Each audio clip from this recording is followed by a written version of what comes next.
Cerrando la jornada, va a hablar, de identificación social en la era digital. Eduardo Til, que ya nos acompaña casi todos los años, todos los años nos acompaña. Asesor del senador de la Nación, Aníbal Fernández, especialista en todo lo que es agenda digital y lo que es nuevas innovaciones en tecnología. Eduardo, vos te movés mucho, así que te voy a entregar esto.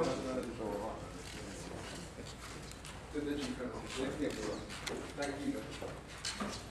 Es lo peor que me puede decir. Sí, ya sé. Buenas tardes a todos.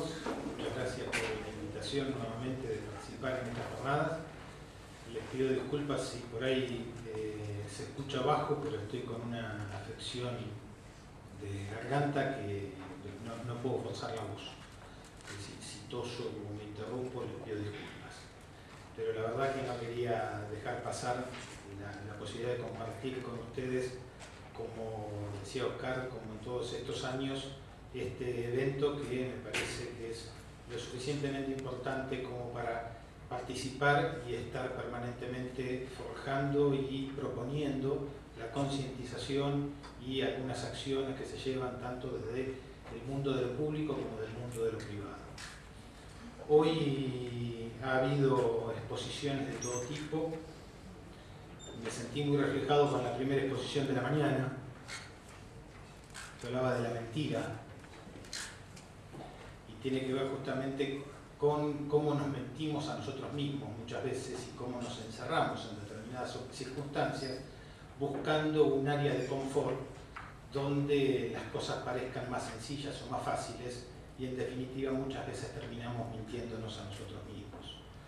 Esas cuestiones son bastante difíciles e hipócritas cuando se trata de establecer políticas públicas o de cuestiones que nos afectan en el bienestar general y muchas veces son tomadas desde la apreciación, desde la idiosincrasia y desde el ámbito unipersonal de aquellos que en determinado momento, en determinada gestión, para determinada oportunidad, tienen la oportunidad de llevar adelante determinados proyectos sin el consenso y sin la participación real y total de todos los jugadores, de todos los escenarios factibles en nuestra sociedad.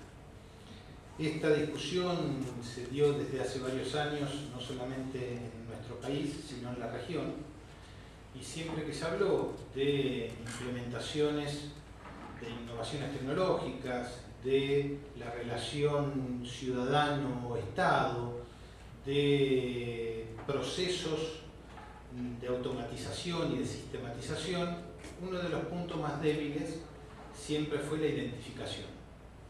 Y en la identificación realmente hay muchos factores que tienen que ver con el concepto de mentira, entre comillas, que se planteaba esta mañana y que tienen que ver justamente con cómo se buscan determinados artilugios para superar determinadas barreras o acceder a distintos sistemas donde la certeza de la identificación de quien está interactuando es prácticamente nula.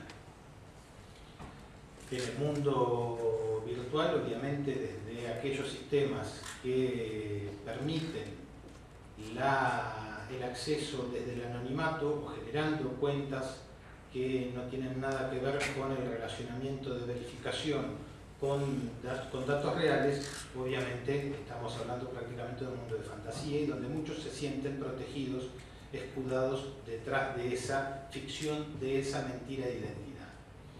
Lo cierto es que a partir de un montón de implementaciones y a partir de acciones en los estados, en los gobiernos, y voy a hablar particularmente en Latinoamérica y en Iberoamérica, se dieron un montón de aspectos que tenían que ver con empezar a ver cuál era la metodología de identificación social en esta era digital. Porque esa interacción en muchos escenarios debe ser realmente respaldada con elementos fehacientes de identificación. Entre muchos de los elementos, y vamos a ver digamos, un escenario que es lo que se trata en forma general como una posible estandarización, de cómo realmente llegar a ese método para ponerlo en práctica, y también diferenciando escenarios que tengan que ver con el principio de proporcionalidad, que haga a cuántas herramientas o cuántos elementos necesito para verificar determinado acceso para determinada cuestión en particular. Entre ellos obviamente está la biometría. El concepto es de la ciencia ficción a la realidad. Yo siempre planteo que en cuestiones de innovación tecnológica hay muchas cuestiones que las vemos años antes reflejadas en el cine y que luego las vemos en la práctica, que muchas cosas que nos parecen realmente de ciencia ficción, en el momento que se hacen visibles en una película, luego y cada vez con más corto plazo lo vemos reflejado en lo cotidiano.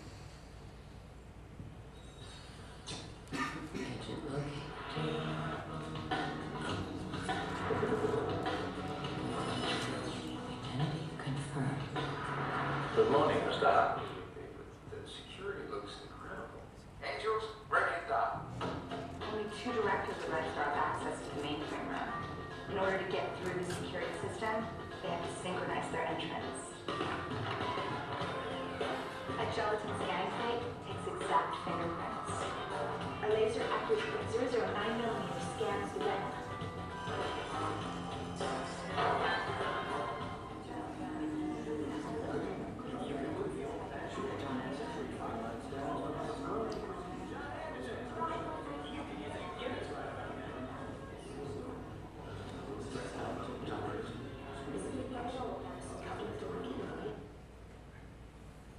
Esto no es más que para referenciar sobre lo que les estaba diciendo justamente de cómo lo que vemos en algo que parece de ciencia ficción después lo vemos ampliamente reflejado en la realidad, en lo cotidiano.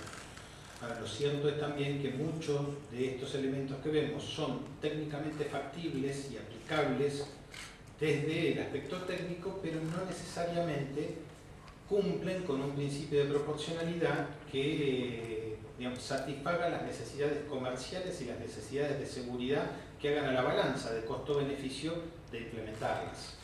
Como en el caso de el corto que veíamos de Los Ángeles de Charlie, la cantidad de elementos que hay para lograr un acceso a determinado lugar también tienen que ver con determinar si lo que existe del otro lado para poder acceder es realmente compensa esa balanza de costo-beneficio que queremos llevar adelante. Si queremos poner un control de acceso para la puerta de este salón, me parece que no tiene sentido. Esa relación costo-beneficio se dispara y es imposible pretender hacer una instalación de ese tipo. Si lo que pretendemos es simplemente tener un control de acceso para la registración, de saber quiénes estamos en esta sala en este momento, hay elementos mucho más sencillos y que no requieren de una gran inversión para poder llevarlo adelante. Desde los conocidos códigos de barra para leer el gavete de cada uno, hasta un simple contador de ganado, si lo que queremos es saber simplemente la cantidad que hay. ¿Tá? Pero eso mismo tiene que ver con qué es lo que quiero saber. El número de asistentes, o sea, la cantidad de asistentes, o quiénes son los asistentes. Si quiero saber nada más que la cantidad, como cuenta ganado, ya está. O simplemente después de que pasó eso, los cuento y se terminó. Si quiero saber quiénes son, con el código de barra me es suficiente, porque en realidad lo único que voy a tener es una cuestión declarativa. Voy a registrar gavetes, no voy a registrar personas. Que si este gavete lo tengo yo y dice Eduardo Til, coincidirá. Si este gavete lo tiene Oscar, dirá Eduardo Til, pero aquí está Oscar. Y no hay otra forma de poder verificarlo si no es absolutamente necesario y si no se aplican otros tipos de tecnologías de verificación y de control de identidad. Este cuadro que vemos acá es nada más que representativo, como para que tengamos una pequeña visión de dónde se utilizan en Iberoamérica y para qué, o sea, en líneas generales, identificación nacional, en seguridad pública, en sistemas electorales o en otros, elementos que tienen que ver con identificación biométrica. Cualquiera sea esta. ya sea identificación biométrica dactilar, de iris, vocal, hay, digamos, de todas el abanico de probabilidad de uso de tecnologías de verificación biométrica y de registración. En Argentina tenemos de uso general, identificación nacional, seguridad pública, no tenemos en electoral aún. Brasil tiene en uso general y en seguridad pública y está incorporando en identificación nacional a partir de un nuevo proyecto de identificación de nuevos, de lo que para nosotros sería el nuevo DNI, lo que es el nuevo documento nacional de identidad en Brasil. Bueno, Chile, para ver esto, lo tienen en el informe que les pasé, que estaba a disposición y que obviamente también queda en el PPT para que lo puedan tener como pantallazo. Entonces, ¿la identidad es un derecho? Sí. Es un derecho y es obligación del Estado dar la identidad y proteger esa identidad. Voy a pasar algunos slides rápidos para no detenernos demasiado. Obviamente, ¿para qué sirve la identificación electrónica? Acceso a sistemas, aplicaciones de gobierno y de comercio electrónico, ejecución de políticas sociales. El marco para la identificación electrónica social iberoamericana fue un documento que se discutió durante el 2010 y el 2011 y que se incorporó a la Carta Iberoamericana de Gobierno Electrónico como un anexo, como una adenda a partir del año 2012. Vamos a desarrollar un poco por qué se hizo esto. Y bueno, obviamente es un elemento clave para la implementación de políticas públicas y de inclusión social, cuando lo que queremos saber es fehacientemente a quién, cómo, cuándo y dónde llegan esas políticas sociales. Si no, volvemos, digamos, a la vieja historia que después nos quejamos de que no hay control de a quién se le está dando, cómo, si realmente corresponde, cuáles son esas condiciones, qué atributos tienen, si está bien hecha esa distribución o no. El objetivo, bueno, es la construcción de una sociedad de información y conocimiento que sea inclusiva, centrada en las personas y orientada al desarrollo. Como les decía al principio, esto tiene que ver con para qué lo buscamos, cuál es esa interrelación a partir de la identificación, tener, digamos, más elementos que conlleven al saber cómo se está aplicando y dónde está llegando la educación, la salud, las políticas sociales y obviamente la inclusión social para eliminar o tratar de eliminar, tender a cero en la brecha digital en nuestros países. Sin la identificación no existen derechos. El Estado es el responsable de la identificación de las personas y de garantizar la identidad de cada uno. Eso es así en nuestro país y esto se ejerce de acuerdo, digamos, a las normas vigentes con el único factor legal que tenemos hoy para ejercer esto es mostrar el documento. Legalmente en nuestro país el solo hecho de mostrar el documento es elemento suficiente de identidad.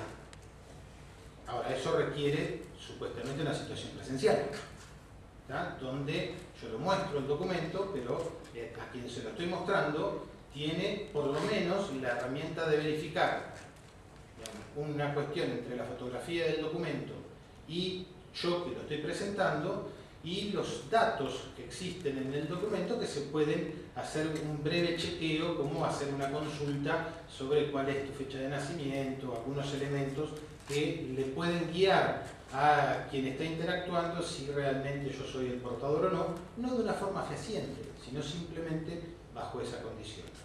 Si eso lo llevamos al mundo digital, no existen elementos donde yo simplemente mostrando el documento demuestre la identificación fehaciente.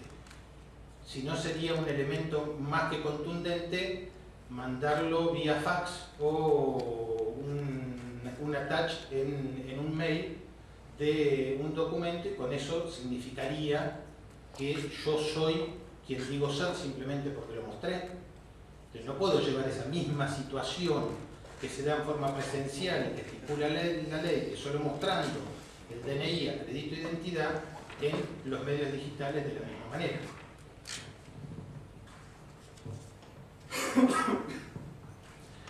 La Declaración de Lisboa del 2010 plantea que los objetivos del gobierno electrónico deben trascender la mera eficacia y eficiencia de los procesos de administración hacia formas que permitan cambios sociales, políticos, económicos en pro del desarrollo humano, la igualdad de oportunidades y la justicia social.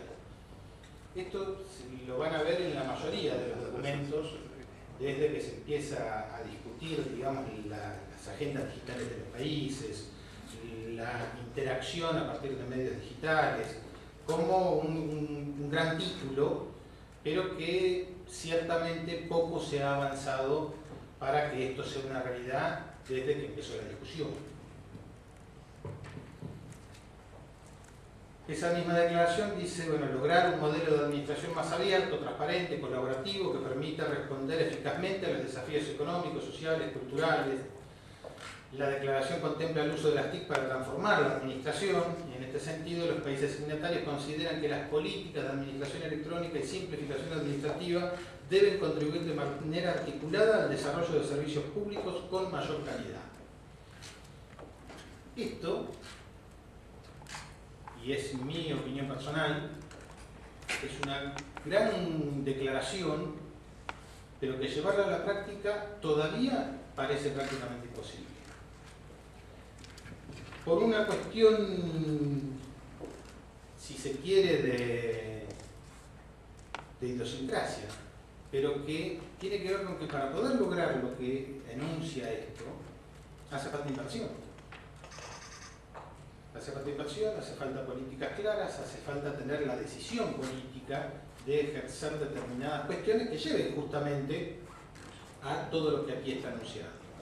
Pero lamentablemente, en muchas administraciones, la inversión en herramientas tecnológicas no está vista como tal. Sigue siendo vista como un gasto.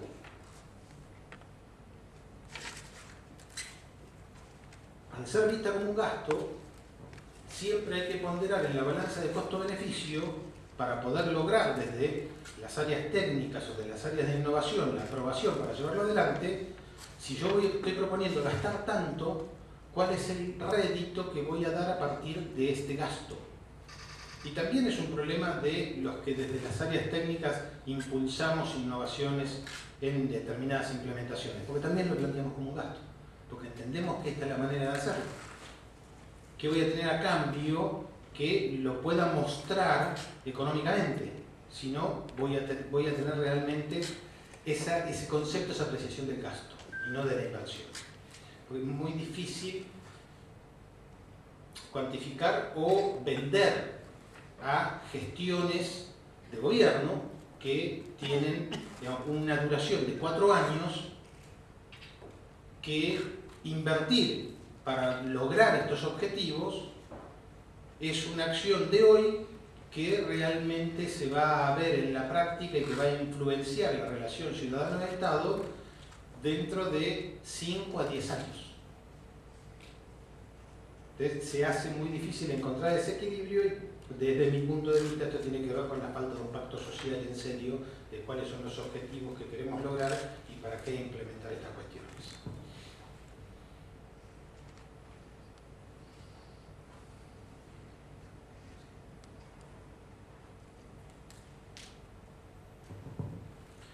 El desarrollo de mecanismos de identificación y autentificación electrónica seguros es otra de las condiciones para el cambio pretendido, destacándose su papel en la proporción de simplificación de procedimientos y el fomento de la utilización de los servicios electrónicos. Las cuestiones que tienen que ver con la adecuada identificación electrónica de las personas, cómo lograr la plena identificación, cómo reconocer entre países dichas identificaciones, no solamente dentro de nuestra propia jurisdicción, cuando hablamos de cuestiones más generales y que tienen que ver con una globalización o con una pretensión de patria grande. Cómo facilitar el acceso remoto a los servicios que brinda la administración teniendo en cuenta los conceptos anteriores. Los modernos documentos de identidad, básicamente los pasaportes y los documentos nacionales, están utilizando elementos de identificación electrónica. O sea, son aquellos elementos que podemos llegar a aportar que pueden contener algún elemento para esa identificación electrónica. Aún en los supuestos de identificación presencial, la tecnología de la información y las publicaciones cobran un rol relevante, porque si no tengo alguna condición para machear electrónicamente entre el medio que se porta y la persona, sí tengo elementos que pueden estar de alguna manera segurizados dentro de ese elemento que estoy portando, y por ende pueda ser verificado por alguna otra condición más allá de la presencia física y la portación. Constatar contra una base de datos, verificar una registración, elementos que van más allá de los que visualizamos a simple vista. O sea, tienen visualmente, por ejemplo, nuestro documento nacional de identidad, los documentos más allá de los datos de la fotografía y los biográficos que habitualmente conocemos históricamente de nuestros documentos, contiene también, además de un código ICAO, que es utilizado internacionalmente para la lectura automatizada del documento, contiene también un código bidimensional que tiene datos que pueden estar protegidos y que hacen al macheo de verificación de si este documento es válido o no, y que podrían verificar contra una base de datos central, si estuviese todo comunicado, que la emisión de este documento es real y que fue emitido para la persona que tiene estos datos. Pero lo que seguimos teniendo ahí es la duda de si realmente el que lo presenta es quien dice ser. ¿Ah? Ese es uno de los elementos de por qué también se tiende a la renovación en periodos no muy largos de los documentos. Porque lo cierto es que, digamos, todos los documentos emitidos en nuestro país son válidos, y si yo saco mi viejo DNI, nadie puede decir que la foto que está ahí soy yo. Y los reto a cualquiera, digamos, que saque muchos todavía con libreta de enrolamiento, que sigue siendo un documento válido, y que es bastante difícil decir simplemente por el documento si realmente es o no esa persona. Lógicamente que esto contiene otros elementos que hacen un poquito más creíble la portabilidad y quién es el que está acá. En los viejos DNI, el cambiar la fotografía era una cuestión bastante sencilla, como para poder, en un trámite sencillo que no requiriera demasiada verificación, tratar de suplantar la identidad de otra persona. Es necesario un marco conceptual en la región que se refiere a la identificación electrónica social, que pueda ser tomado como guía por nuestros países para la identificación de las personas y la autentificación electrónica, elementos básicos para el pleno ejercicio de los derechos y la efectiva implementación de políticas públicas de inclusión social. Esto tiene que ver con algo muy básico, ¿no? Lo que decía, si es un derecho o no la identificación, porque para poder ejercer los derechos yo tengo que existir, y la única forma de existencia legal es estar de acuerdo a la normativa vigente, y en esa normativa, si no existimos como persona física dentro del contexto legal, no tenemos derechos que podamos ejercer. Más allá de algunas cuestiones que se han hecho bastante laxas o dinámicas en nuestra región, que tienen que ver con que si hay deficiencias por parte de los estados en otorgar ese derecho de identidad, de todas maneras no se violen otros derechos a los cuales debemos tener la oportunidad de llegar, como por ejemplo la educación. Educación y salud son dos elementos donde prácticamente no se le niegan a nadie, ni es un requerimiento estrictamente formal para lograr la asistencia presentar un documento de identidad, identificarse. No significa que esté totalmente bien, pero ante determinadas cuestiones que hacen a falencias de la administración, se ha, digamos, elastizado determinadas condiciones para poder tener realmente acceso a esos derechos. La Cátedra Iberoamericana de Gobierno Electrónico establece que el uso de las TICs en los órganos de la administración para mejorar la información y los servicios ofrecidos a los ciudadanos, orientar la eficacia y la eficiencia de la gestión pública e incrementar sustantivamente la transparencia del sector público y la participación de los ciudadanos. Sigue siendo un gran enunciado. Destaca la obligación de los gobiernos de contar con instrumentos esenciales que posibiliten a los ciudadanos en sentido amplio el acceso electrónico a la administración. Considera como un factor fundamental la identificación de los ciudadanos, administraciones públicas, funcionarios y agentes de estas que empleen medios electrónicos, así como la autenticidad de los documentos electrónicos en que se contiene la voluntad o manifestaciones de todos ellos. Todos estos elementos los pueden ver en el documento, no vamos a leer todas las...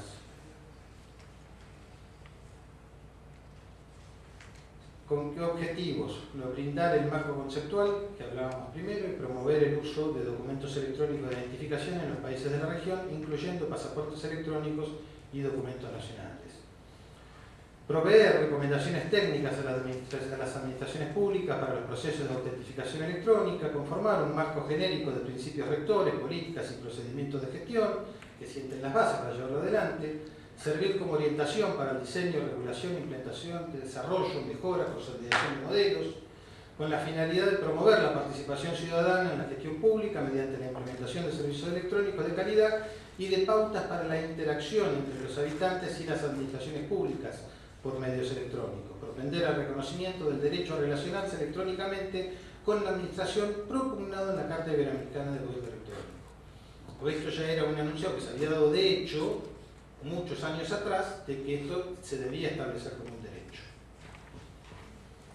Facilitar la comunicación y relación de las personas en las administraciones, establecer un marco de reconocimiento transfronterizo, promover el uso y reconocimiento mutuo de documentos de identidad, garantizar electrónicos, ¿no? Garantizar la protección del derecho de la identidad de las personas, facilitar el intercambio de datos entre los países de la región en un todo de acuerdo con las normas nacionales de protección de datos personales, contribuir a que los pueblos de nuestros países accedan en plenitud a la sociedad de la información y del conocimiento mediante la implementación de programas de inclusión digital, superar la brecha digital interna y externa, promoviendo el acceso igualitario a la sociedad de la información de todos los habitantes de los países de la región.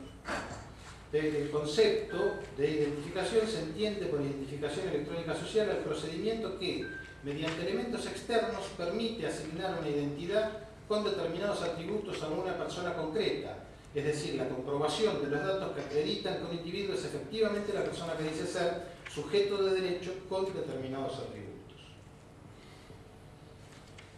Se entiende por autentificación electrónica el proceso de verificación de la autenticidad de las identificaciones realizadas o solicitadas por una persona física o entidad sobre los datos tales como un mensaje u otros medios de transmisión electrónica. El proceso de autentificación es el segundo de dos etapas que comprenden la presentación de un medio que acredita la identificación ante el sistema y la presentación o generación de información que corrobora la relación entre el medio presentado y persona o entidad identificada, que es lo que hablábamos hace un ratito. Entonces, la identificación de las personas es una obligación indelegable de los estados, así como la protección de su inviolabilidad. El reconocimiento del derecho a la identidad que gozan todas las personas, así como la protección de su integridad y la garantía de su pleno ejercicio. El acceso igualitario a la sociedad de la información como bien público, el reconocimiento de los principios definidos en la Carta Iberoamericana del Gobierno Electrónico, bajo determinados principios. El principio de igualdad o no discriminación, en ningún caso el uso de medios electrónicos puede implicar la existencia de restricciones o discriminaciones para los habitantes que se relacionen con las administraciones públicas. No podemos simplemente buscar algún medio que no contemple a la totalidad de aquellos que tengan que interrelacionarse. El principio de legalidad, mantener las garantías previstas en los modos tradicionales de relación de las personas con el gobierno y la administración cuando se realice por medios electrónicos.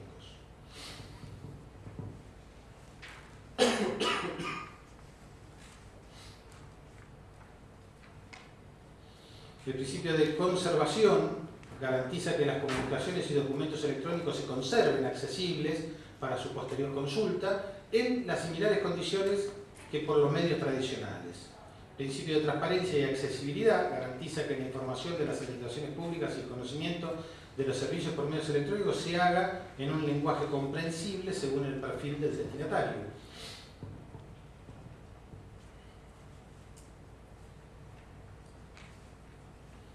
Principio de proporcionalidad, ya lo he mencionado, de modo que los requerimientos de seguridad sean adecuados a la naturaleza de la relación que se establezca con la administración. Principio de responsabilidad, de forma que la administración y el gobierno respondan por sus actos realizados por medios electrónicos de la misma manera que de los realizados por medios tradicionales. Y el principio de adecuación tecnológica, las administraciones elegirán las tecnologías más adecuadas para satisfacer sus necesidades. Esto obviamente tiene que dar la garantía al derecho de relacionarse electrónicamente con la administración, y los Estados iberoamericanos están en la obligación de atender el ejercicio efectivo del derecho de las personas a relacionarse electrónicamente con la administración, lo que requiere que garanticen la identificación electrónica social de sus habitantes. Esto entonces se traduce en, como les decía, de ver algún escenario de factibilidad de esto y de cómo llevarlo a la práctica, en un ejercicio de factores de autentificación. ¿Cómo hago entonces para tratar de tener una identificación fehaciente? No me alcanza simplemente con la aportación de un medio, ni me alcanza simplemente con la presencia física, y entonces definimos en algo que sé, algo que tengo y algo que soy. En algo que sé, lo que tradicionalmente hemos utilizado, que es una activation key, una password, una clave de acceso, es algo que sé, pero que no necesariamente únicamente sé yo.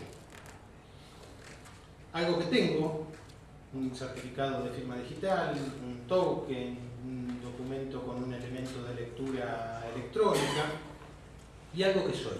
Y en algo que soy se supone que ahí es donde tenemos el elemento que cambia, digamos, esta situación y que únicamente puedo llevar yo, que tiene que ver con algún elemento de identificación biométrica.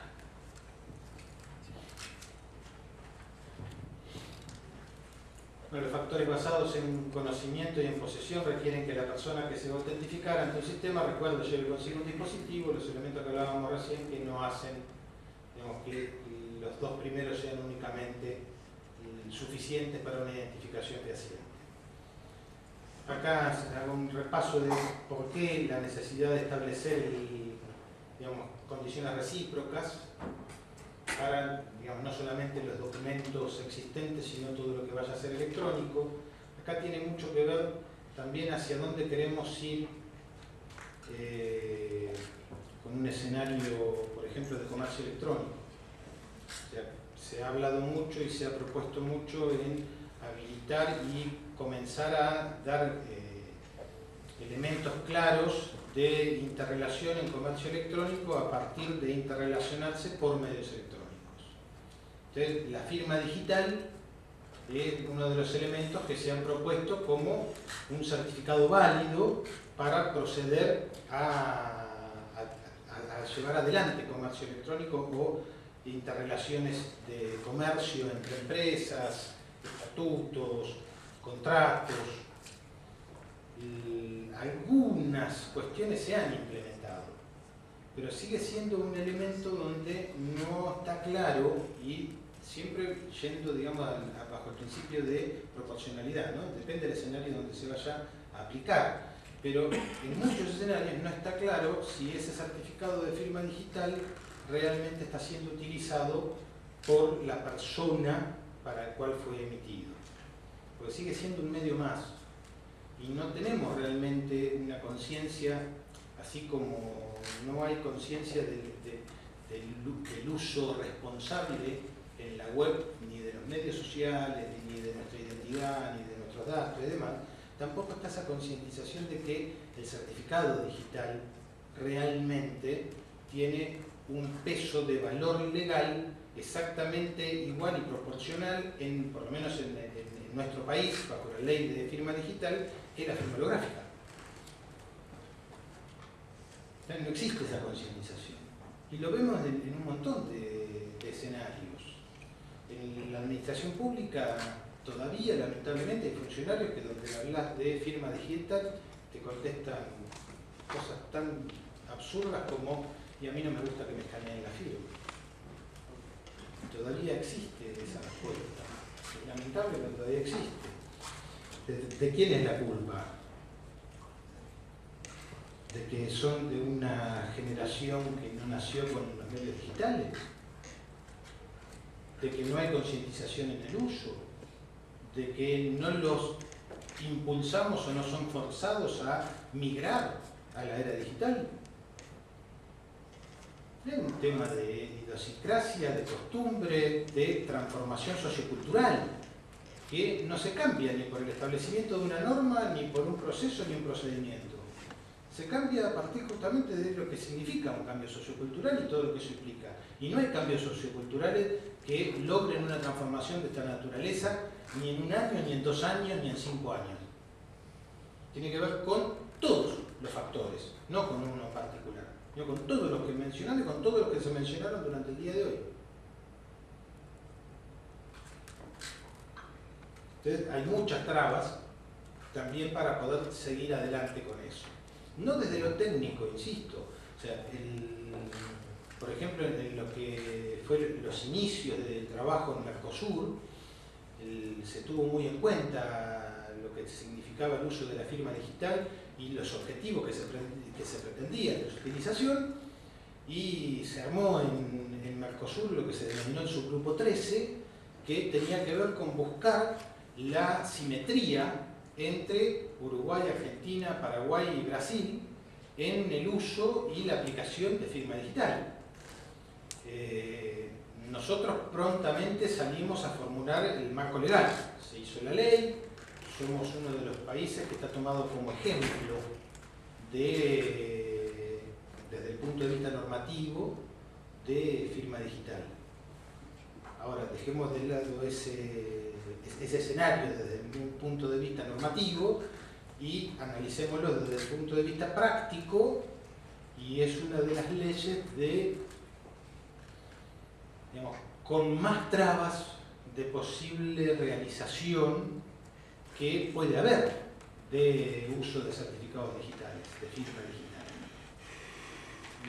Brasil tiene su propia normativa y estableció también su normativa de juego, o sea, sus reglas de cómo implementarlo. Uruguay lo hizo a partir del año 2011, y en diciembre del 2011, a partir de este trabajo del subgrupo 13 de Mercosur, implementó su infraestructura de firma digital, y Paraguay ya la adquirió, ya se licitó y está en proceso de implementación de su infraestructura de firma digital. Entonces, vamos a estar los 4 países con la infraestructura montada, con condiciones estandarizadas de uso recíproco de la firma, pero no hay escenarios concretos donde realmente sea de una visión pronta, de muy corto plazo, de que se haga una realidad, que podamos interactuar comercialmente de esa manera. Y la mayor traba sigue siendo el entender que no está claro que el que va a interactuar es aquel para el que se generó ese certificado. Entonces, esto fue también un poco lo que empujó este marco de identificación electrónica social, donde decir, bueno, si no nos queda claro eso, y cuál hay que incorporar algún otro factor, ese factor cómo lo vamos a incorporar y qué factor va a ser.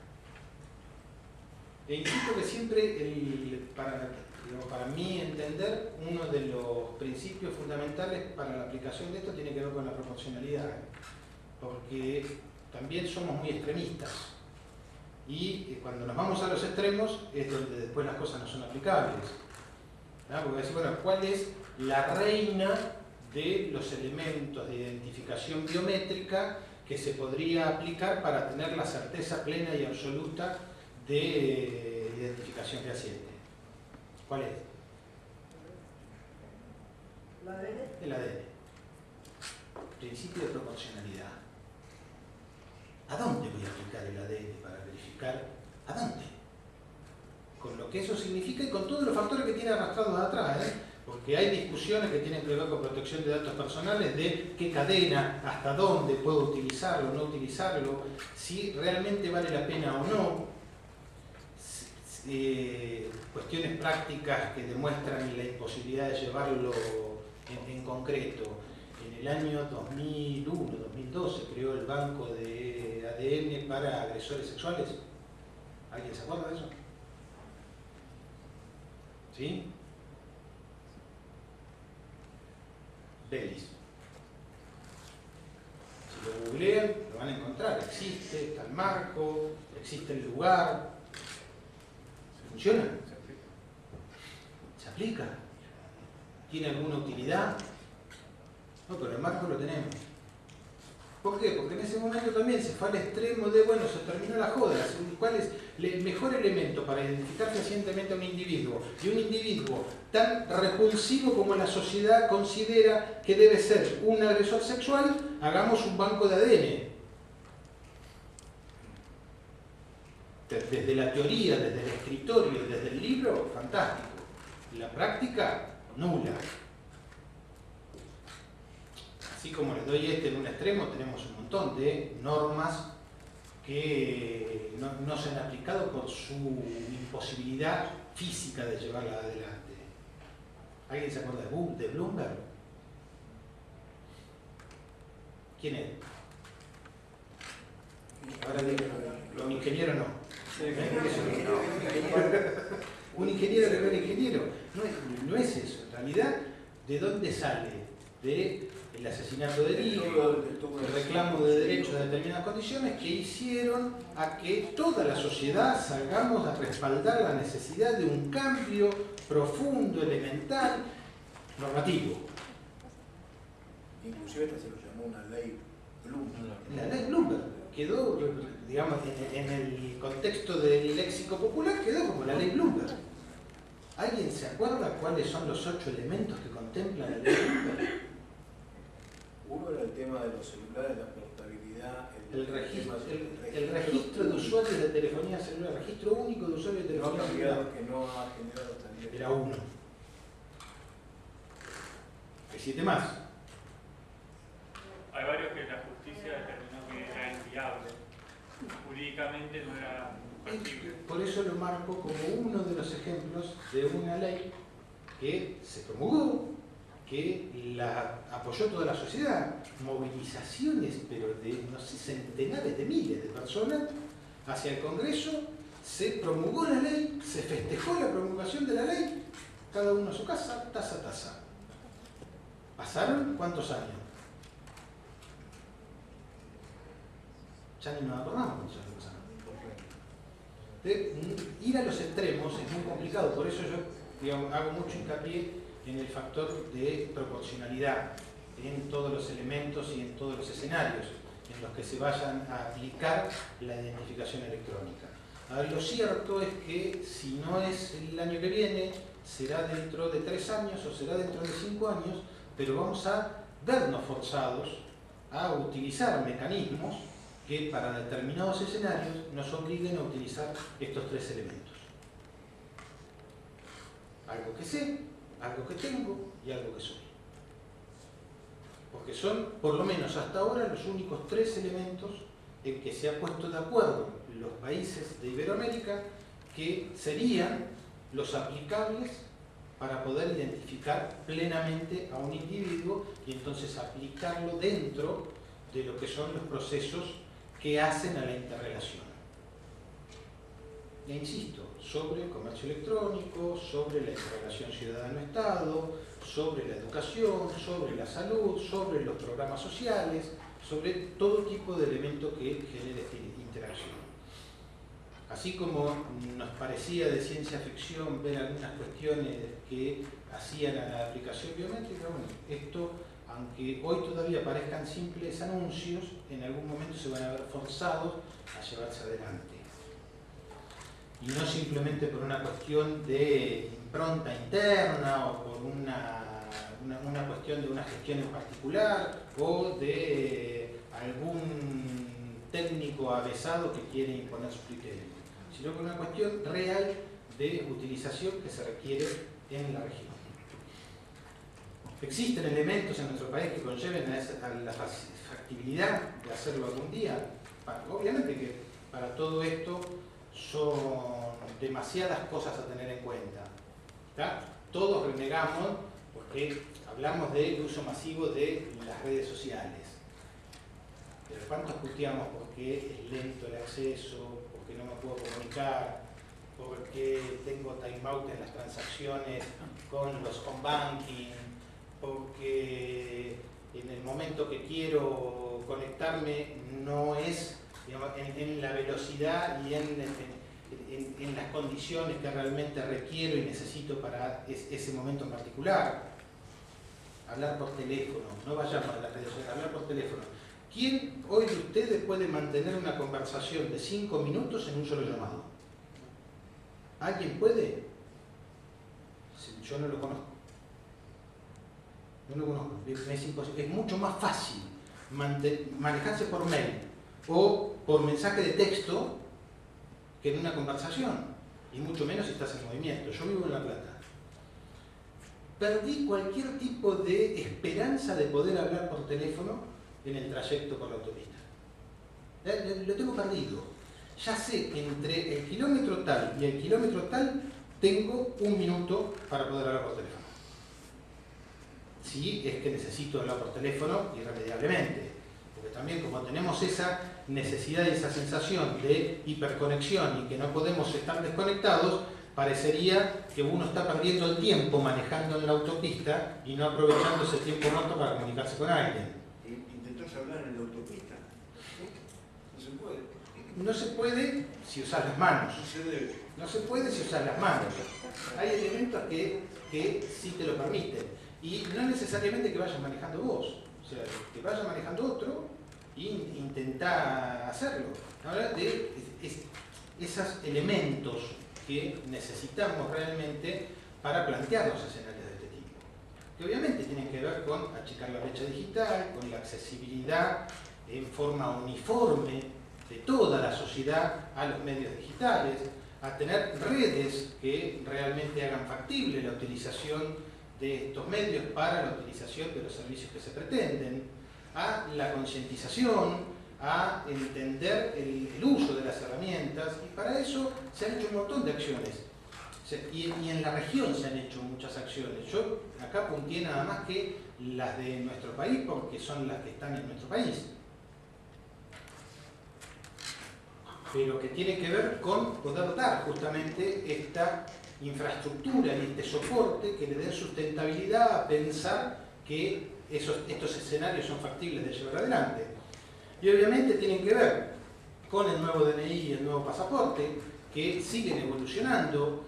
Ya estamos en la elaboración del pasaporte electrónico.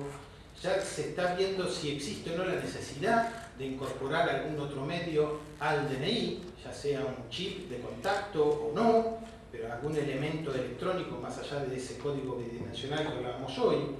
Que esto también tiene que ver con la proporcionalidad, con la oportunidad y con la demanda real. ¿Por qué les planteo esto? Ya no me acuerdo cuándo fue el inicio del proyecto de nuevo DNI, que todos, digamos, conocemos vulgarmente como el proyecto Siemens. O ya se lo olvidaron también. Hay veces que conviene olvidar. A veces conviene olvidar, ¿no? No, lamentablemente también somos una sociedad que olvida fácil.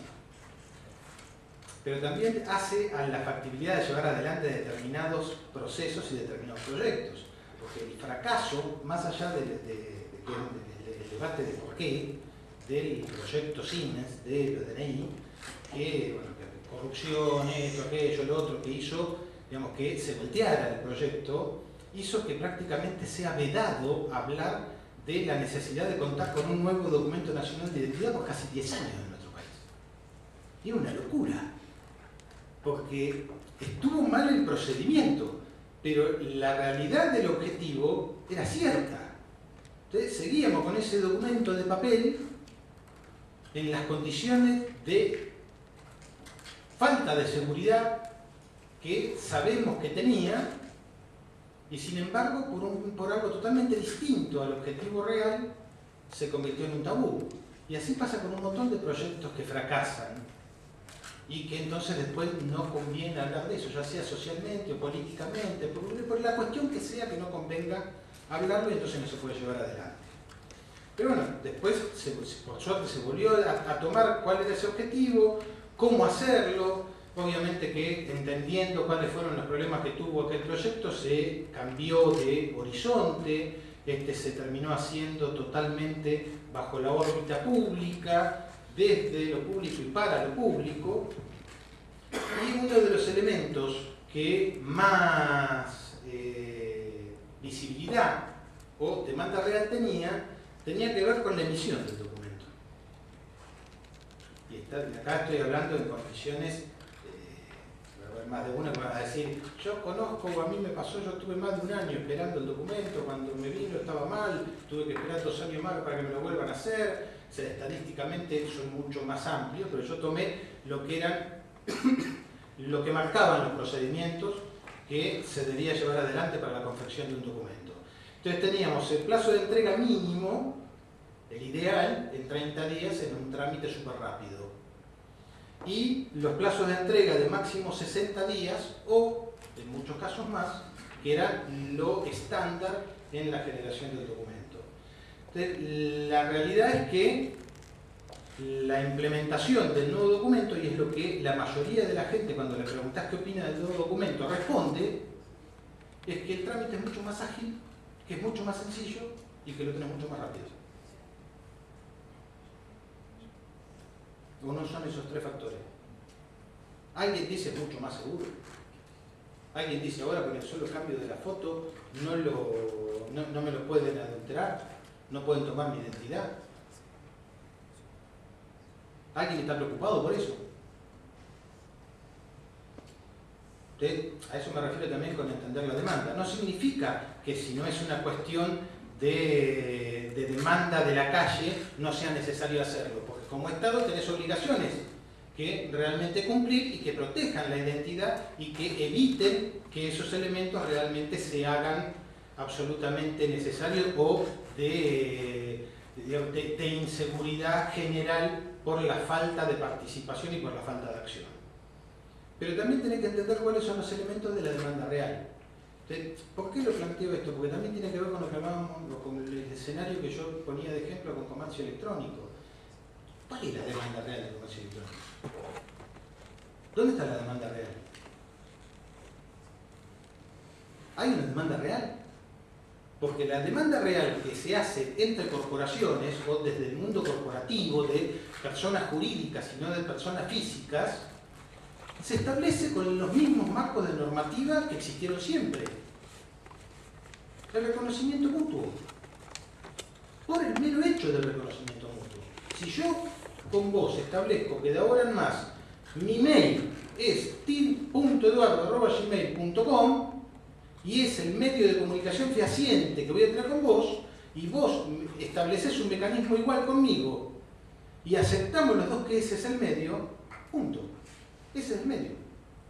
Y nos pusimos de acuerdo y es totalmente legal y lo podemos reflejar en un documento y lo podemos hacer de esa manera en un contrato donde se incumpla o se desconozca cualquier tipo de comunicación que no se realice por ese método de comunicación. Y es un medio electrónico. Y las condiciones de adjunto de cualquier otro documento que viajen por ese mismo medio. Y no necesariamente es una firma digital. Ni, obviamente, volviendo al principio de proporcionalidad, dependerá si queremos que esté encriptado o no encriptado y demás. Acá se mete otro elemento que me gustaría no dejarlo pasar, con el cual yo no estoy de acuerdo, pero que en algunos escenarios entiendo que puede llegar a ser necesaria su utilización, que sería el cuarto elemento, o sea, más allá de algo que conozco, o sea, algo que sé, algo que tengo y algo que soy, que es el cuarto elemento que hay muchos que están propiciando llevarlo adelante, que es el dónde. ¿De dónde? Ya lo han empezado a ver en el uso común, por ejemplo, en Facebook. Facebook hoy te registra y te dice que para tu control y seguridad registres de dónde estás entrando, cuál es el medio por el que estás entrando. Entonces, si vos entras de tu celular, te detecta que estás entrando de un medio nuevo y te dice que identifiques cuál es ese medio para tu protección. Si entras desde la laptop, te dice lo mismo, y si entras de otro y así, te va a decir, y después te mandan un mail cuando accedes de alguno de esos dispositivos informándote que se accedió desde uno de esos dispositivos para que te sientas seguro. A mí eso no me hace sentir seguro. Porque así como vimos de todos los elementos que existen en la red y demás, también todos esos elementos de dónde estoy accediendo también terminan siendo accesibles, quién sabe de quién. ¿Está? Entonces, si a eso, y no es únicamente este ejemplo el que se quiere aplicar, sino que el que se quiere aplicar es el de dónde geográficamente. Porque también empujado por algunos factores donde se lleva el principio de proporcionalidad muy alto, donde, por ejemplo, otro escenario donde se está planteando esto, empresas que empiezan a mirar con simpatía el teletrabajo. ¿Está?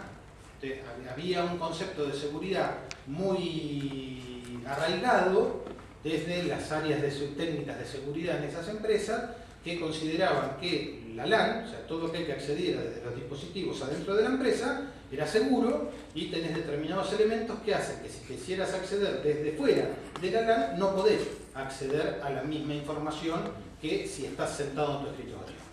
Entonces, cuando empezamos a hablar de teletrabajo y de que es mucho más efectivo y eficiente tener a tu personal no siempre en el mismo lugar, y los metros cuadrados, y la eficiencia y la mar en coche, hacen a que el trabajo remoto sea una herramienta factible de llevar adelante. Ahora, ¿cómo va eso con la seguridad? ¿Cómo hago para que todos estos elementos que yo consideraba seguros antes dentro de mi organización, ahora sean seguros cuando hago trabajo desde casa? O de donde fuera, porque teletrabajo. Entonces, uno de los elementos que se quiere incorporar ahí es el dónde de posición geográfica, no solamente el medio. Eso con la trazabilidad y otros elementos hace una discusión mucho más amplia. Entonces, bueno, el documento, obviamente, si quieren más información, se puede ver en nuevodni.gov.ar o en mininterior.gov.ar/pasaporte. Ahí van a tener todo lo que tiene, la evolución, hacia dónde va y todo esto que hablábamos recién con respecto a documentación. El plan Conectar Igualdad, más allá de buscar recuperar y valorizar a la escuela pública, lo que tiene justamente es la masificación de la incorporación de medios a la sociedad. 3 millones de netbooks en la escuela secundaria, estás llegando a 3 millones de hogares que o no tenían el acceso o no tenían el medio, y que ahora lo tienen a partir de una acción pública, de una acción del Estado.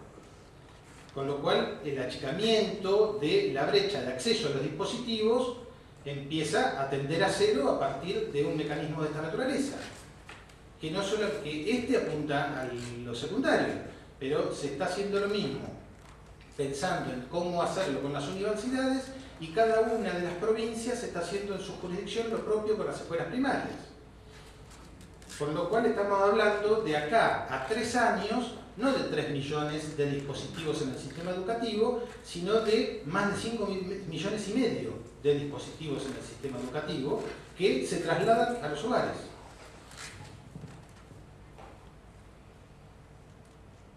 Bueno, el plan Argentina Conectada, que tiene que ver con armar realmente el backbone de conectividad real, física, en todo nuestro país. Fíjense que todavía se da en nuestra sociedad, en nuestro entender de uso de herramientas tecnológicas, que es sinónimo de conectividad Internet. Es sinónimo de conectividad. Cuando hablamos de si estás conectado, es muy normal que te digan vos tenés Internet, ¿no? Si vos tenés conexión, si vos estás conectado en red. Entonces, Internet no está visto como un servicio, está visto como un medio. Y la realidad es que hasta ahora también era una realidad que era un medio en nuestro país, porque para poder, yo te mando un mail a vos acá adentro, y ese mail no se resuelve, digamos, ese ruteo dentro ni de esta ciudad ni de este país. Se resuelve, si le haces un trace, va en el mejor de los casos, a Estados Unidos y vuelve.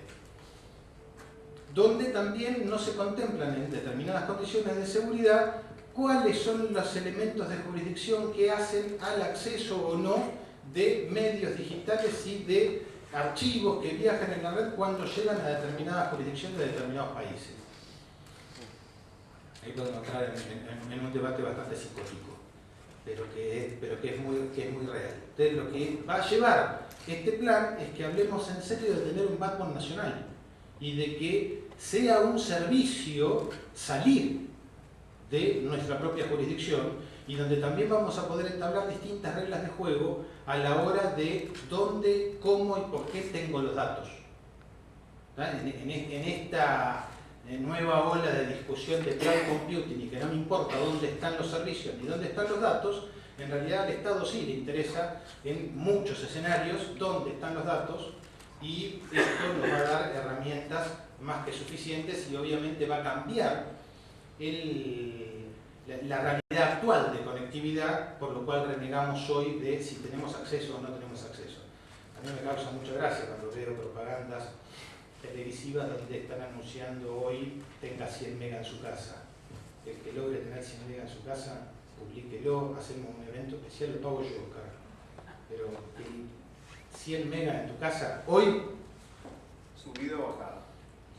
100 megas en tu casa.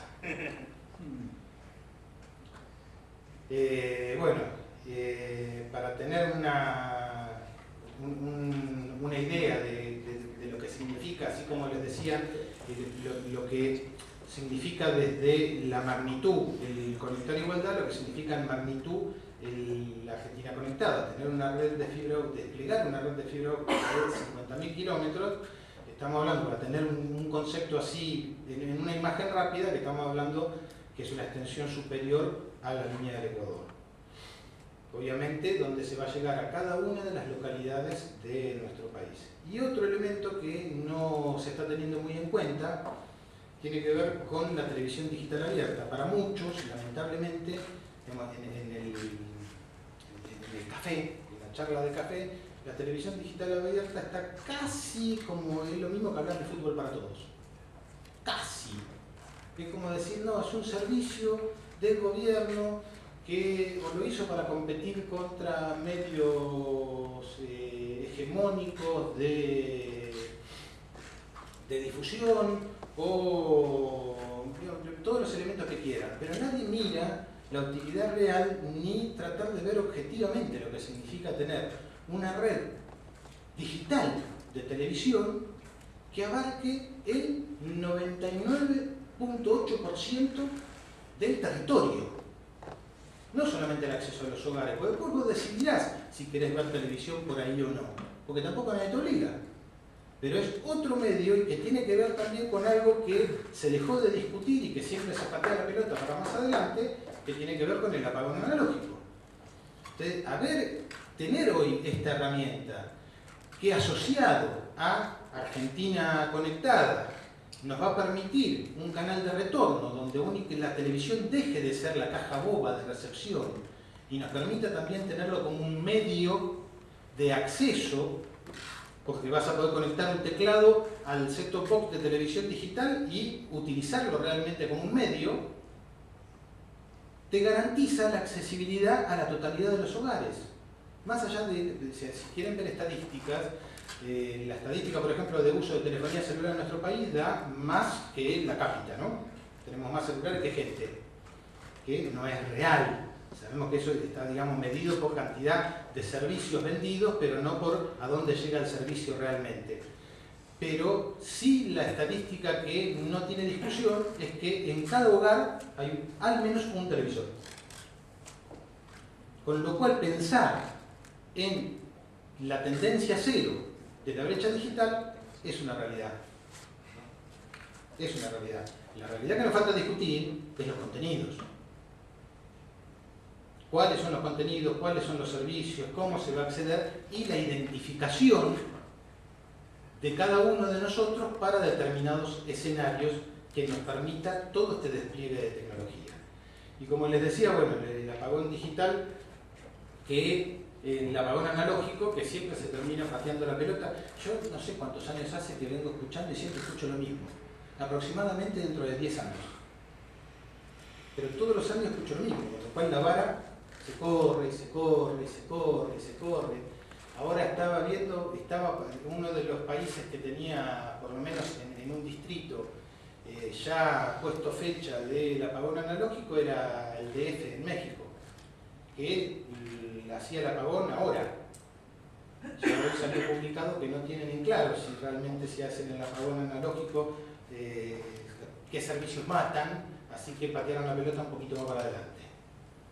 Y siempre estamos en esa condición. Pero lo cierto es que el apagón analógico va a estar, va a ocurrir. Así que todos estos elementos hacen a lo que yo considero que la factibilidad del marco de aplicación y la necesidad de tener una identificación electrónica social van a ser una realidad en el mediano plazo y que nuestro país está en condiciones de poder llevarlo adelante y que tenemos que pensar seriamente en todo lo que significa ventajas y desventajas de los medios digitales. Así como se apunta a los chicos desde en la web con vos o distintos programas que hay en el Estado, que a mi gusto hay, digamos, algunas falta de articulaciones que también hagan que el esfuerzo sea genuino, sea único y entonces se pueda explotar mucho más, pero bueno, son los que estamos atrás de todas estas cosas somos seres humanos y todos cometemos errores y lamentablemente cuando son desde el Estado se notan mucho más. Así que bueno, gracias por su atención, cualquier cosa estoy a disposición de ustedes, muchísimas gracias.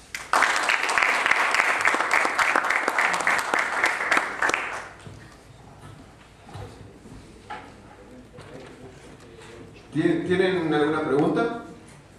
Sí. Eduardo. Ya cuando decís Eduardo ya me preocupa. Eduardo, ¿en qué país de Iberoamérica se implementa la tarjeta de identificación en caso de DNI, aspecto de salud, caso de historias clínicas? Porque hay países que están implementando. Esto ayuda mucho a los servicios de salud de un país. Sí, ya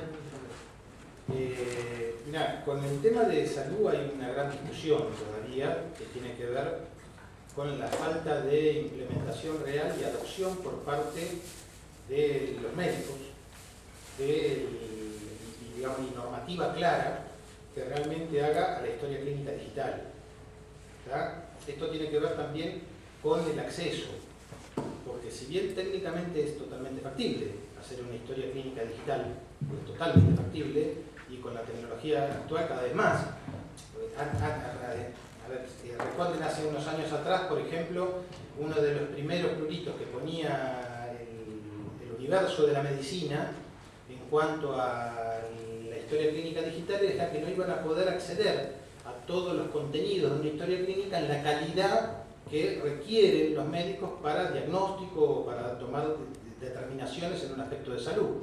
Hoy, por ejemplo, la tecnología de medicina por imágenes es pero terrorífica, espectacular, con una calidad, con una definición, con una portabilidad, con elementos que realmente hacen que ya esa no sea la discusión. La discusión también, y en uno de los elementos más cruciales que está dada, es en el acceso. O sea, en mi historia clínica, más allá de todos los elementos en contra que pueden llegar a tener de que esté físicamente en algún lugar o lamentablemente que no esté físicamente en algún lugar, sino que esté distribuida por cada uno de los lugares que yo haya consultado por una cuestión de salud, hace que ni siquiera esté unificada, pero a su vez tiene un aspecto dentro de la accesibilidad que no es como lo que plantean en las redes sociales.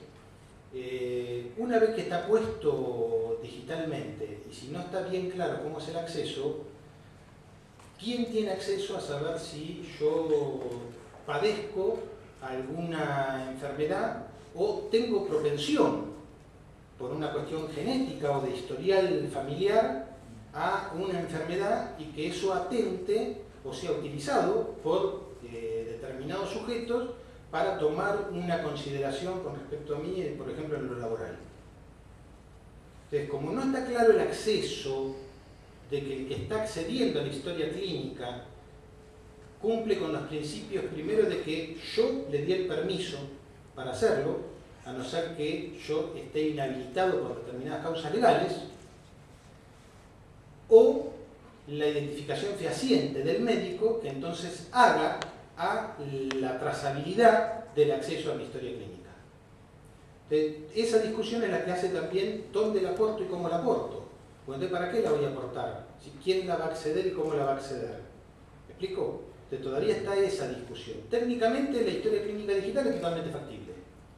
Ahora, presten atención, si no lo han sufrido, yo lo he visto, en determinados lugares de atención médica acá en Capital Federal, donde han establecido la historia clínica digital como una herramienta de uso para los médicos, y la única condición que tienen de acceso a la historia clínica es el usuario y la clave del médico en el sistema de control hospitalario, de control sanitario de esa organización. Y me ha pasado, y lo he escuchado, azorado, llegar temprano a una consulta médica y un médico que recién llegaba vuelve al área de secretaría y de alguna manera la rajó a puteada a una de las secretarias porque todavía no había logueado la máquina. No, yo escuché mal. No, realmente le estaba llamando la atención porque él llega a atender a la 1 de la tarde, llegó a la 1 de la tarde y tiene que perder tiempo en sentarse en la máquina, poner su usuario y su clave para activar su sesión y que quede registrada su actividad. Para eso le dio él a la secretaria el usuario y la password. Mientras ese concepto yo lo siga viendo, no voy a estar de acuerdo con que mi historia clínica sea digital y que esté deambulando por ahí. Además de eso, es un problema más grave todavía, que hay un criterio profesional para abordar. Yo puedo darle datos sensibles al médico, pero no tiene por qué saberlo la secretaria. Ya es un delito. Eso también, digamos, lo podemos contemplar y ver técnicamente cómo se resuelve como en la cadena de ADN. Qué es lo que podés acceder y qué no podés acceder y cuáles son los niveles, en este nivel de proporcionalidad que yo digo de este principio básico, ¿no? Pero también hay un aspecto fundamental, si querés desde el punto de vista de protección como usuario. Esa tarjetita pedorra que usa el médico cuando vos vas a consultarlo porque te duele la garganta, y que él pone de su puño y letra, Eduardo Til, obra social tal, tantos años, pesó tanto en esta fecha, te caga pedo porque siempre estás de sobrepeso para los médicos, y el colesterol lo tenés alto, la mar en coche, y el diagnóstico lo hace él de su puño y letra. Y eso es peritable. Eso es peritable. Entonces, en el principio, no solamente de proporcionalidad, sino que otro de los principios que yo hablé es el principio de igualdad en cuanto a los medios tradicionales y los medios electrónicos. Entonces, ese principio de igualdad no está dado todavía. Pero no porque la técnica no lo permita, no estamos en una discusión de si hay tecnología que lo permite hacer o no. Es una cuestión de idiosincrasia y que los médicos no lo usan. Por eso volvemos al escenario de cómo identifico fehacientemente. ¿Tá? Y no estamos hablando simplemente de la identificación electrónica social para ver a quién le doy la asignación universal por hijo, sino para todo este tipo de escenarios, para que realmente no sea solamente un derecho de interacción, sino también proteja nuestros derechos de cuestiones tan sensibles como una historia clínica u otro tipo de factores, ¿no? Que en el tema con la historia clínica física tampoco hay diferencia. Vos decís, la secretaria se lo bonea, pero el físico, ¿qué te lleva? ¿El médico, la historia física? O sea, que yo conozco casos y cómo se organizan clínicas en públicos y privados, y hasta personal de maestranza maneja historias clínicas, es decir, llevan historias clínicas. El primero es personal de maestranza. El primer acceso a la información en cualquier organización es el personal de maestranza. Por ejemplo, lo que quiero decir es que también es muy vulnerable la historia clínica física, digamos. O sea, a veces también hay que comparar, digamos, comparemos lo físico con lo electrónico, ¿no? Porque es como que lo electrónico tuvo un hito en algunas cosas. Me parece que lo físico es como que nadie se pone también a reparar todos los problemas de seguridad que tienen hoy los procedimientos físicos también. Pero quiero, porque esto que dijiste, si no queda como un título que hasta parece peyorativo, que lo que yo dije como afirmación, el primer acceso a la información, o el que primero tiene acceso a la información es muy factible que sea personal más transa. No lo digo ni despectivamente ni como un escenario poco factible. Yo empecé a trabajar a los 15 años como personal de maestranza. Y tenía, digamos, el sector que me había tocado a mí era, en un organismo público, la privada del ministro. Yo sabía antes que los interesados, lo que estaba a la firma del ministro y si pasaba a la firma o no. Yo tenía 15 años, hace mucho tiempo atrás. No había alta tecnología. ¿Ah? Con lo cual hoy, con el simple hecho de llevar un celular que filma, saca fotos, graba y la mar en coche, es mucho más sencillo todo ese acceso. Y te hago un comentario adicional, que alguno me habrá escuchado contar esta anécdota alguna vez. Una vez tuvimos un problema porque nos venían a plantear la falta de seguridad que tenían los sistemas informáticos del organismo donde yo trabajaba, porque los gremios accedían a la liquidación de haberes antes que la liquidación estuviese en la calle. Entonces, a la persona que me increpó muy mal dentro de la organización, y le pregunté si conocían los procesos y procedimientos de su área para hacer la liquidación de haberes. Entonces, hacían en la práctica, más allá, nosotros lo único que hacíamos era darle el sistema y el mantenimiento del sistema, pero ellos imprimían la prueba de liquidación, la preliquidación, la liquidación casi definitiva y la liquidación definitiva. Las tres primeras iban al tacho de basura. Del tacho de basura a todo el mundo.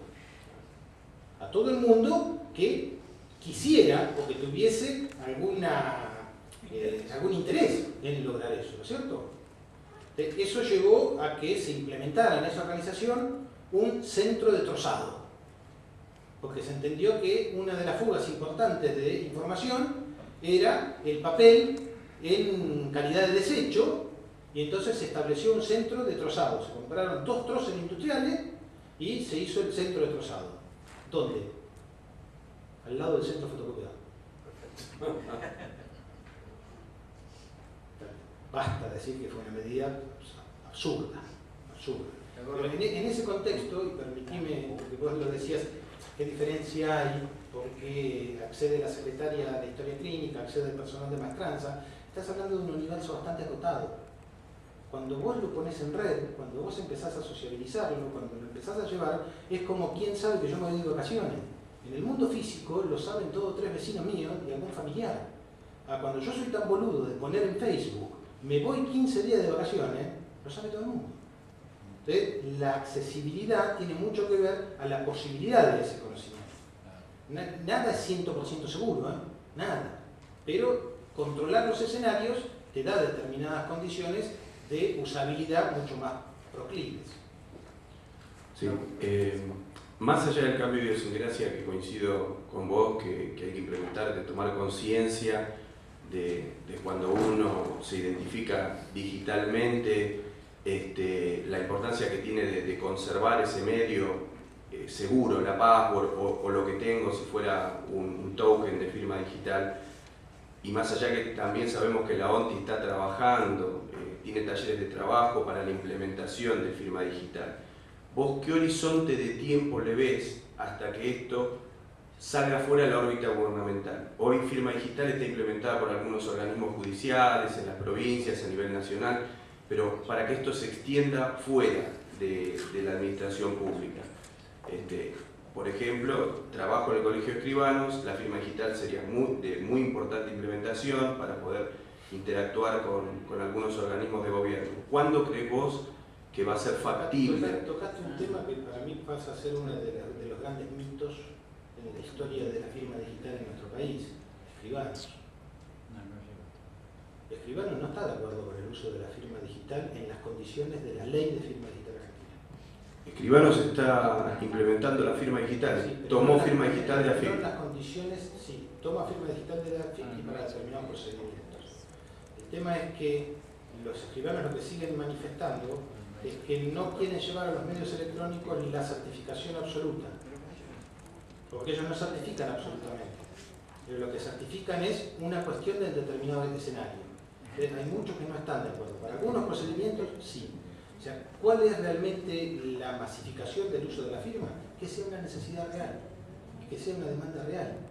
Mientras no haya una demanda real y no sea una necesidad real, no va a salir de los ambientes que tengan, digamos, que le vean alguna usabilidad desde lo práctico, desde hacer un poquito más eficiente, a ver, venimos escuchando, yo por lo menos desde, no soy tan viejo, pero digamos desde el año 83, desde la vuelta de la democracia, antes no tengo, digamos, no conozco, no tengo conocimiento, no viví ninguna campaña electoral, y el ítem expediente digital, expediente electrónico, despapelización del Estado, lo vengo escuchando desde la campaña electoral del 83, como plataforma de campaña en todo lo que sean ítems de lo que tenga que ver con innovación tecnológica, con incorporar tecnología en el Estado y hacer más eficiente y eficaz, términos que no son muy, están para otra discusión, para utilizar en estas condiciones. Y la verdad es que todas estas cuestiones de firma, identificación y demás harían a que eso sea una cuestión por defecto. Pero hoy no existe esa demanda real y nadie tiene ni se siente en la seguridad plena de utilizarlo para la totalidad de los universos. ¿Había una pregunta más? Cerramos porque ya me vino a dar el ultimátum. Eduardo, gracias. No, gracias. Vamos a hacer un sorteo rápido.